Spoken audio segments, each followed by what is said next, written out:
So how much are closing costs when you're selling your home? Well, it can vary greatly depending on where you live, so don't get caught off guard.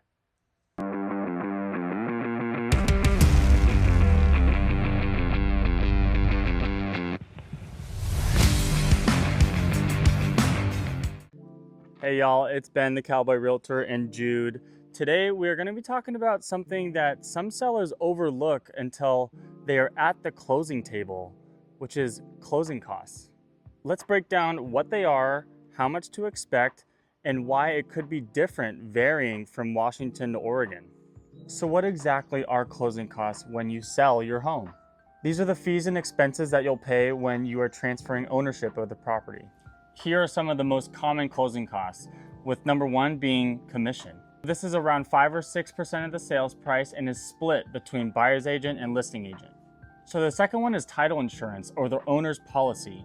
This protects the buyer's ownership rights and is usually paid by the seller in our region.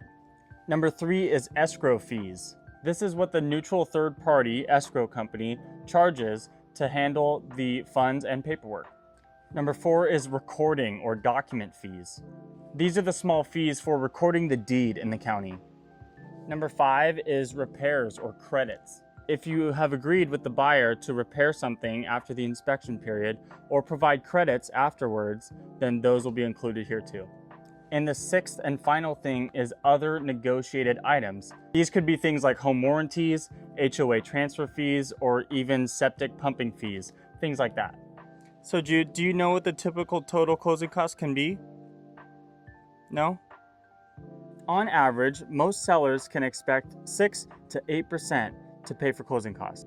Let's say the home sells for $500,000. The total commission at 6% is $30,000.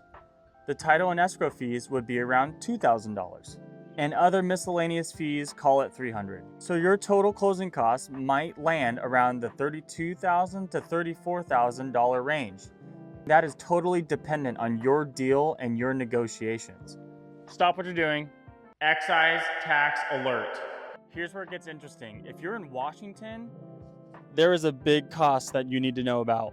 It's called real estate excise tax, or REIT. In Washington, the seller pays the REIT off of the sales price of the home. So the higher the price, the more you're gonna pay. For a $600,000 home, that is $6,500 that you're paying on top of your other costs. So in Oregon, there's no excise tax, just the title and escrow fees and the usuals. So for future reference, that could be thousands of dollars that you could save on the sale of your home. But in the grand scheme of things, the county is still gonna get their money somehow. If you're thinking about selling, let's chat. I can walk you through an estimated net sheet of exactly what you're gonna walk away with. No guesswork, no surprises. And if you're not ready yet, that's okay. Download my free seller checklist so that when you are ready, you'll be prepared. And lastly, don't forget to like, comment, subscribe so that you don't miss any more tips from Ben the Cowboy Realtor and Jude. Thanks, we'll see you on the next one.